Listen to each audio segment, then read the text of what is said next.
बाबा साहब की जयंती पर महाकुंभ प्रोग्राम मनाया जा रहा है। किस तरह देख रहे हैं, क्योंकि समाज में इस समय अ, जाति के नाम पे और एक दूसरे पे निशाना साधा जा रहा है। करणी सेना जो है महापुरुषों को लेकर क्या कहेंगे?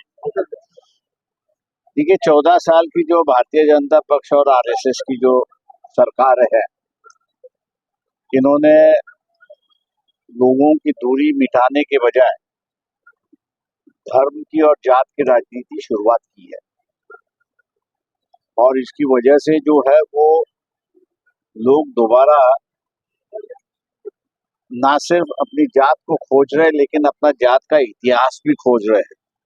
और उसी को लेके मेरे ख्याल से यहाँ तानाशाही हो रही है और एक दूसरे पर टिप्पणी हो रही है। इतिहास के जो व्यक्ति है, उसने अपनी जिंदगी का गुजारी उनको जैसे चाहिए थी। अब हम लोग जो है उन्होंने गुजारे हुए जिंदगी पर अपनी टिप्पणी करके समाज की व्यवस्था बिगाड़ रहे, ऐसी एक परिस्थिति है।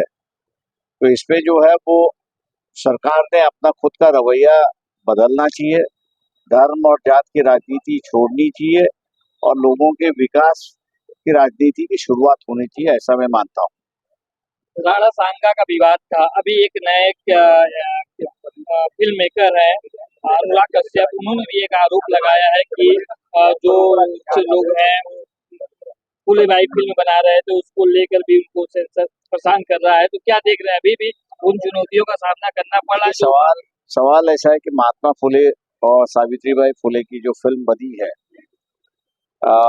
उसमें सेंसर बोर्ड अपने खुद के विचार लाना चाहती है। उस फिल्म जो है महाराष्ट्र सरकार की ओर से और बीजेपी का वक्त जब था, उन्होंने ही समग्र वाङ्मय करके महात्मा फुले और सावित्रीबाई फुले की जो है वो पूरी इतिहास उन्होंने लिखी है और उसी के आधार पर ये फिल्म है।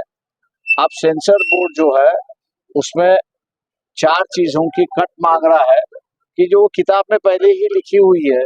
तो चर्चा ये चल रही है कि सेंसर बोर्ड अपनी खुद की विचारधारा लागू करेगा या शासन मान्यता विचारधारा जो है उसी पर आधारित फिल्म है उसको वो मान्यता देगा। ये विवाद मेरे ख्याल से महात्मा फुले सावित्रीबाई फुले की फिल्म पे चली हुई है। वक्फ बोर्ड को लेकर भी एक बड़ा विवाद चल रहा है। एक संसद और सुप्रीम कोर्ट के भी बयान होने लगा कि सर्वोच्च कौन है। तो क्या देख रहे हैं इस पूरे मामले को लेकर? देखिए भाई, हिंदू धर्म के अंदर भी कहीं पंथ है, कई विचारधारा है और कई पंथ और कई विचारधारा के अपने खुद के मंदिर बने हुए हैं। कई मामले सुप्रीम कोर्ट में गए तो सुप्रीम कोर्ट ने कहा कि ये मंदिर है, इसलिए सभी हिंदू उसको दर्शन पे आ सकते हैं। लेकिन जहाँ मैनेजमेंट की बात है, चलाने की बात है, वहां पर वही सेक्ट और वही विचारधारा के लोग उसके मैनेजमेंट चला सकते और हिंदू उस पर नहीं चला सकता है। तो ये एक निर्णय कई केसों में उन्होंने ये निर्णय दिया हुआ है।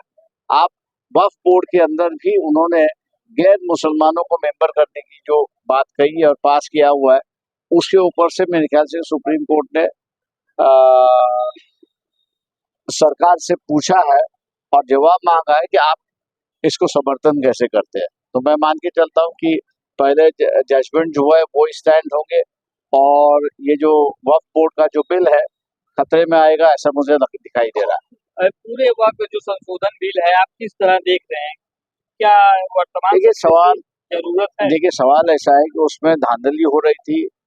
अगर ये सरकार का कहना है तो मैं मान के चलता हूँ कि आपको उस धांधली को रोकने के अधिकार है और आप कई कदम उठा सकते थे, लेकिन धांधली के नाम ने उस बिल की जो है शक्ल ही आपने बदल दी है।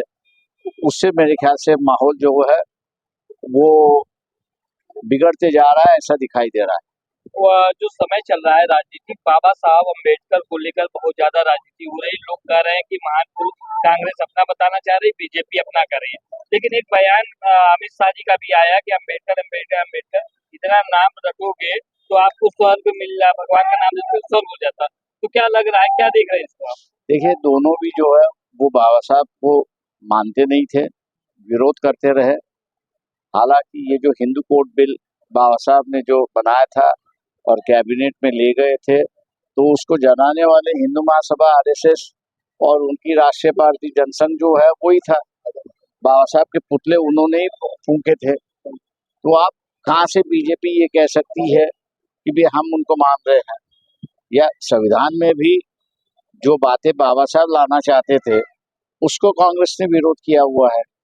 तो ये मैं नहीं कहूंगा कि दोनों भी बाबा साहब के विचारधाराओं से सहमत थे, लेकिन कहीं ना कहीं तो भी उनका विरोध था कि अगर ये सब बातें अगर आई तो हम लोग का इतिहास मिटेगा और बाबा साहब की अगली जनरेशन शुरुआत करेगी। इसके लिए उन्होंने विरोध किया था, ये दिखाई देता है। वर्तमान जो समय चल रहा है, क्या कहेंगे आज के युवाओं से, क्योंकि अभी भी वो एक जाति जो भेदभाव की प्रथा से भी ग्रसित, क्या मैसेज देना? मैं तमाम जनता से ये कहूंगा कि आप एक सवाल मैं पूछने जा रहा हूं, 1 मिनट के अंदर आप अपने आप को ही जवाब दीजिए। सवाल ये है कि जितने भी राजनीतिक नेता है उनमें से आप किस पे विश्वास रखते हो?